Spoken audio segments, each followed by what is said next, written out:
শেরপুর নির্বাচনী সংঘর্ষ, চেয়ারের পর খুবই রক্তপাত, হত্যা উত্তেজনার নতুন অধ্যায়।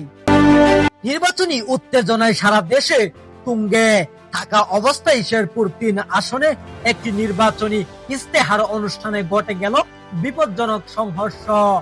শেরপুর ৩ শ্রীবদী জিনাইগাতি আসনে বুধবার বিকেলে উপজেলা প্রশাসনে আয়োজিত নির্বাচনী ইস্তেহার পাঠ অনুষ্ঠানে সামনে সারিতে চেয়ার নিয়ে বাক বিতণ্ড থেকে অশান্তি শুরু হয়, যা দ্রুত মারামারি ও সংঘর্ষে রূপ নেয়। উভয় পক্ষের মধ্যে দফায় দফায় ইট পাটকেল, ধাওয়া পাল্টা দেওয়া। পুলিশ, সেনাবাহিনী ও আইন শৃঙ্খলা বাহিনী ঘটনাস্থলে এসে উপস্থিত হয়ে নিয়ন্ত্রণে আনলেও এতে উভয় পক্ষে মিলিয়ে অন্তত ৩০ থেকে ৫০ জন আহত হন এবং গুরুতর আহত একজন নেতার মৃত্যু ঘটে। নিহত ব্যক্তির নাম মাওলানা রেজাউল করিম।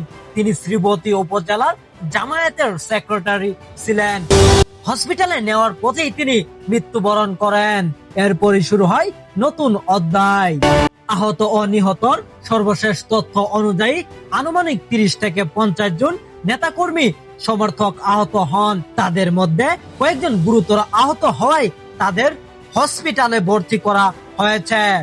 মৃত জামায়াত নেতা রেজাউল করিম ময়মনসিংহ মেডিকেল কলেজ হসপিটালে নেওয়ার পথেই মারা যান। জামায়াত এই নেতার এই ঘটনার তীব্র নিন্দা জানিয়েছে, দোষীদের শাস্তির দাবি করছেন। নির্বাচনকে অস্থিতিশীল করার চেষ্টা হিসাবে এই ঘটনাটিকে অব্যাহত করছেন। অন্যদিকে বিএনপির নেতৃত্ব বলছেন সংঘর্ষের প্রথমে শুরু করেন জামায়াত কর্মীরা, কিন্তু উভয় পক্ষই একে অপরের বিরুদ্ধে অভিযোগ তুলছেন। সাম্প্রতিক প্রতিক্রিয়ার ও বিক্ষোভ।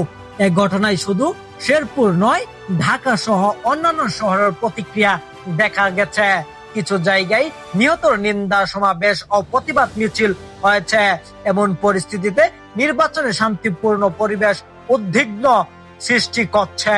রাজনৈতিক বিশ্লেষকদের মতে নির্বাচনের আগে এ ধরনের সহিংসতা ভোটারদের মধ্যে অস্থিরতার অনুভূতি বৃদ্ধি করতে পারে এবং মানুষের মনোভাবকে প্রভাবিত করতে পারে। বিশেষ করে ইতিমধ্যেই দেশের রাজনৈতিক পরিস্থিতি উত্তেজনাপূর্ণ।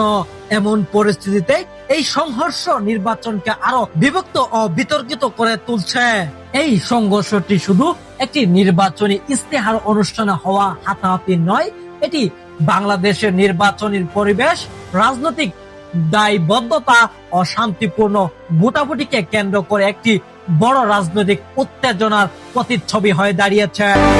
রাজনীতির এই পালাবদলের সন্নিক্ষণে দাঁড়িয়ে এরকম গুরুত্বপূর্ণ আপডেট পেতে চোখ রাখুন আমাদের পরবর্তী বিশেষ প্রতিবেদনগুলোতে।